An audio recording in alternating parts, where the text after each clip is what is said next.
আসসালামু আলাইকুম। আশা করি আল্লাহর অশেষ মেহেরবানিতে আপনারা সবাই ভালো আছেন। আজকের ভিডিওতে আমরা কথা বলতে চলেছি মৃত্যুকালীন কষ্ট নিয়ে, এবং মৃত্যুকালীন কষ্ট দেখে কি বোঝা যায় ওই ব্যক্তি জান্নাতি না জাহান্নামী, এবং রাসূল সাল্লাল্লাহু আলাইহি ওয়াসাল্লাম মৃত্যুর সময় কি বলেছেন। আজকের ভিডিওতে আপনারা সবকিছু জানতে পারবেন। চলুন তাহলে মূল আলোচনা শুরু করা যাক। মৃত্যু যন্ত্রণা সকল মানুষকেই ভোগ করতে হবে। মরণ যেমন মানুষের জন্য নিশ্চিত, তেমনি মৃত্যু যন্ত্রণাও নিশ্চিত। আল্লাহ তাআলা বলেন, মৃত্যু যন্ত্রণা অবশ্যই আসবে, এই মৃত্যুর ব্যাপারে তুমি টালবাহানা করতে। কাহাফ 19 নম্বর আয়াত। অত্র আয়াতে প্রমাণিত হয় যে মানুষ মরণ হতে বাঁচার জন্য যতই চেষ্টা করুক না কেন, মরণ তাকে গ্রাস করবেই। আল্লাহ তাআলা অন্যত্রে বলেন, ওই দিন আপনি দেখবেন যখন জালেমরা মৃত্যু যন্ত্রণায় থাকে এবং ফেরেশতারা স্বীয় হাত প্রসারিত করে বলবে, তোমরা তোমাদের আত্মা বের করো, আজ তোমাদেরকে অবমাননাকর শাস্তি দেওয়া হবে, কারণ তোমরা আল্লাহর প্রতি মিথ্যা কথা বলতে।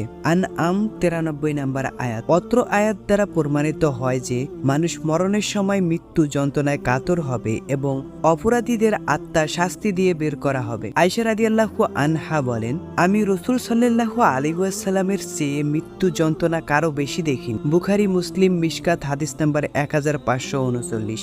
আয়েশা রাদিয়াল্লাহু আনহা বলেন, আমার বুক ও চিবুকের মধ্যস্থলে মাথা রেখে রাসূল সাল্লাল্লাহু আলাইহি ওয়াসাল্লাম ইন্তেকাল করেছেন। আমি রাসূল সাল্লাল্লাহু আলাইহি ওয়াসাল্লামের মৃত্যুর পর আর কারো মৃত্যু কষ্ট খারাপ মনে করি না। বুখারী, মিশকাত হাদিস নাম্বার 1454। হাদিসের মর্ম, আয়েশা রাদিয়াল্লাহু আনহা বলেন, আমি রাসূল সাল্লাল্লাহু আলাইহি ওয়াসাল্লামের মৃত্যু যন্ত্রণা দেখেছি, তারপর আর মৃত্যু যন্ত্রণাকে খারাপ মনে করি না। কারণ সর্বশ্রেষ্ঠ ব্যক্তি যখন মৃত্যু যন্ত্রণা থেকে রেহাই পায়নি, তখন কোনো মানুষই মৃত্যু যন্ত্রণা হতে রক্ষা পাবে না। তাই কারো মৃত্যু যন্ত্রণা দেখে খারাপ মনে করা ঠিক নয়। আয়েশা রাদিয়াল্লাহু আনহা বলেন, আমি রাসূল সাল্লাল্লাহু আলাইহি ওয়াসাল্লামের মৃত্যু যন্ত্রণা দেখার পর অন্য কারো মৃত্যু যন্ত্রণার সুখ কামনা করতাম না। তিরমিজি 978 নম্বর হাদিস। আয়েশা রাদিয়াল্লাহু আনহা বলেন, রাসূল সাল্লাল্লাহু আলাইহি ওয়াসাল্লামের মরণের সময় তার সামনে একটি পানির পাত্র ছিল। তিনি সেই পানির পাত্রে হাত ডুবিয়ে তা দ্বারা মুখ মুছে নিচ্ছিলেন এবং বলছিলেন, লা ইলাহা ইল্লাল্লাহু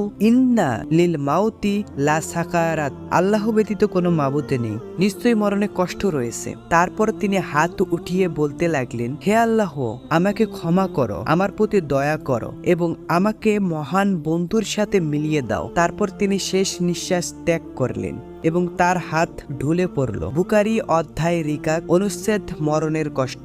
উল্লেখিত হাদিস সমূহ দ্বারা প্রমাণিত হয় যে মরণের সময় শরীর উত্তপ্ত হয়ে উঠে কঠিন যন্ত্রণার মুখোমুখি হতে হয়। এমন সময় বলা ভালো, লা ইলাহা ইল্লাল্লাহু ইন্না লিল মাউতি লা সাকারাত। আল্লাহ ব্যতীত কোনো মাবুদ নেই, নিশ্চয়ই মরণে কষ্ট রয়েছে। আমাদের প্রত্যেককেই মৃত্যুবরণ করতে হবে। তাই আসুন আমরা 5 ওয়াক্ত সালাত আদায় করি এবং আল্লাহর দেখানো পথে চলি। তো এই ছিল আজকে আমাদের ভিডিও। আমাদের ভিডিওটি ভালো লেগে থাকলে অবশ্যই লাইকটি দিয়ে দেবেন এবং এর পরবর্তীতে কি বিষয়ে ভিডিও চান সেটি কমেন্ট বক্সে জানিয়ে দেবেন। তো দেখা হবে নতুন আরেকটি ভিডিওতে। সেই পর্যন্ত আল্লাহ হাফেজ।